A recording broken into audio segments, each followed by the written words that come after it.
would pretend, especially to myself, that I didn't mind in the slightest. I would study hard, put my emotions on hold, not take anyone home from the pub, masturbate as and when required, and make sure I got the degree I deserved. I did all that, and yes, I got a 2-1.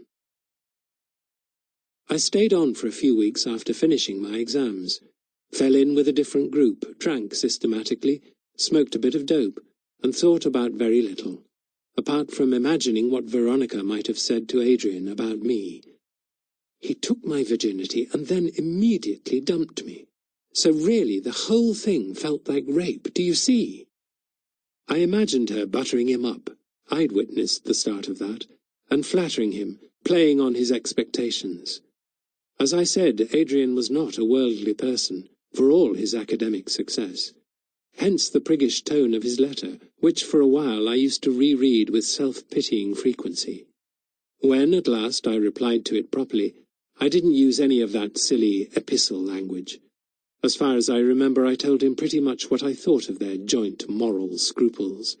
I also advised him to be prudent, because in my opinion Veronica had suffered damage a long way back. Then I wished him good luck, burnt his letter in an empty grate. Melodramatic, I agree, but I plead youth as a mitigating circumstance, and decided that the two of them were now out of my life forever. What did I mean by damage? It was only a guess. I didn't have any real evidence. But whenever I looked back on that unhappy weekend, I realized that it hadn't just been a matter of a rather naive young man finding himself ill at ease among a posher and more socially skilled family. That was going on too, of course. But I could sense a complicity between Veronica and her heavy-footed, heavy-handed father, who treated me as substandard. Also between Veronica and brother Jack, whose life and deportment she clearly regarded as nonpareil.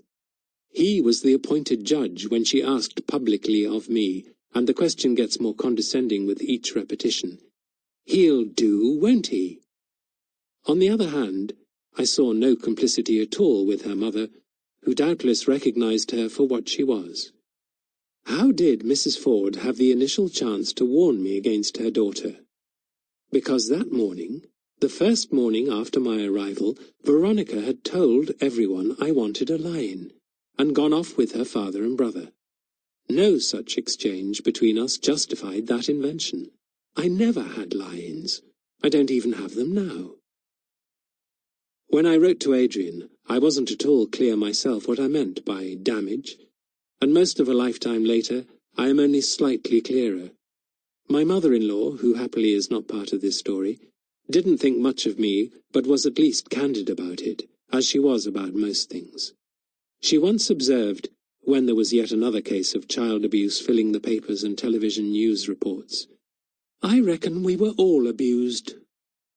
Am I suggesting that Veronica was the victim of what they nowadays call inappropriate behavior? Beery leering from her father at bath time or bedtime, something more than a sibling cuddle with her brother. How could I know? Was there some primal moment of loss, some withdrawal of love, when it was most needed, some overheard exchange from which the child concluded that? Again, I cannot know. I have no evidence, anecdotal or documentary. But I remember what old Joe Hunt said when arguing with Adrian, that mental states can be inferred from actions. That's in history, Henry VIII and all that. Whereas, in the private life, I think the converse is true, that you can infer past actions from current mental states. I certainly believe we all suffer damage one way or another. How could we not, except in a world of perfect parents, siblings, neighbours, companions? And then there is the question, on which so much depends, of how we react to the damage, whether we admit it or repress it, and how this affects our dealings with others. Some admit the damage and try to mitigate it. Some spend their lives trying to help others who are damaged. And then there are those whose main concern is to avoid further damage to themselves at whatever cost. And those are the ones who are ruthless and the ones to be careful of. You might think this is rubbish, preachy, self-justificatory rubbish. You might think that I behaved towards Veronica like a typically callow male, and that all my conclusions are reversible. For instance, after we broke up she slept with me flips easily into after she slept with me, I broke up with her. You might also decide that the Fords were a normal middle-class English family on whom I was chippily foisting bogus theories of damage, and that Mrs. Ford, instead of being tactfully concerned on my behalf, was displaying an indecent jealousy of her own daughter.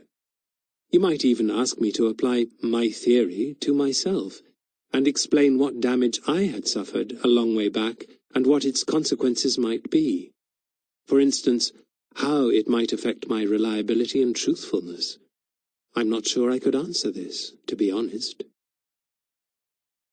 I didn't expect any reply from Adrian, nor did I get one. And now the prospect of seeing Colin and Alex by themselves became less appealing. Having been 3, then 4, how was it possible to go back to being 3 again? If the others wanted to make up their own party, fine, go ahead. I needed to get on with my life, so